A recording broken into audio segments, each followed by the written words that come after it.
আজ আমরা শুনবো এক ইয়তের গল্প। তাই চলুন দেরি না করে শুনে আসি। আসসালামু আলাইকুম, আমি নিবিড়। আমি একটা ছোট কৃষি উদ্যোক্তা। আমার বাসার সামনে অনেক খালি জায়গা ছিল, সেখানে এখন যেভাবে মূল্যের দাম বাড়তেছে, আমরা তো না খেয়ে যারা দিন আনা দিন খাই তাদের জন্য তো অনেক ব্যয়বহুল খরচ হয়ে যাচ্ছে। এটা এই কারণে একটা ছোটোখাটো উদ্যোগ, ছোট মানুষ হিসাবে এই যে যেরকম আমাদের এখানে লাগাইছি আমাদের ক্ষেতে লাল শাক, বেগুন, আর তারপর আছে পুঁই, টমেটো, এইগুলা যেগুলা ঈদ রোজার সময় বা এর সময় দাম বাড়ে অনেক, এই কারণে আমাদের এইগুলো লাগানো।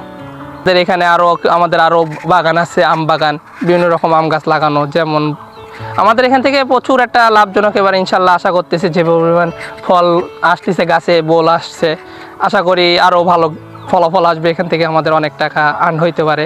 এখন তো অল্প ছোটোখাটো করে ভাবে করতেছি, আস্তে আস্তে আরও পরিকল্পনা আছে আরও এগুলো বৃদ্ধি করার। পাশাপাশি আরও ক্ষেত আছে যেগুলো, সেখানেও আমরা লাগানোর চেষ্টা করতেছি।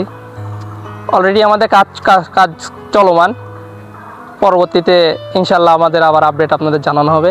এর পাশাপাশি আমি পড়াশোনা করার একটা চেষ্টা করব, এই যে কৃষির উপর নিয়ে একটা পড়াশোনার খুবই শীঘ্রই একটা কোর্স করব। করার পরে আরও নতুন নতুন অনেক ফসল আছে যেগুলো লাভবান আরও বেশি, সেই সবগুলো করার চেষ্টা করব। আপনারা আমাদের জন্য দোয়া করবেন, পাশে থাকবেন, সাবস্ক্রাইব করবেন, শেয়ার করবেন। আলহামদুলিল্লাহ।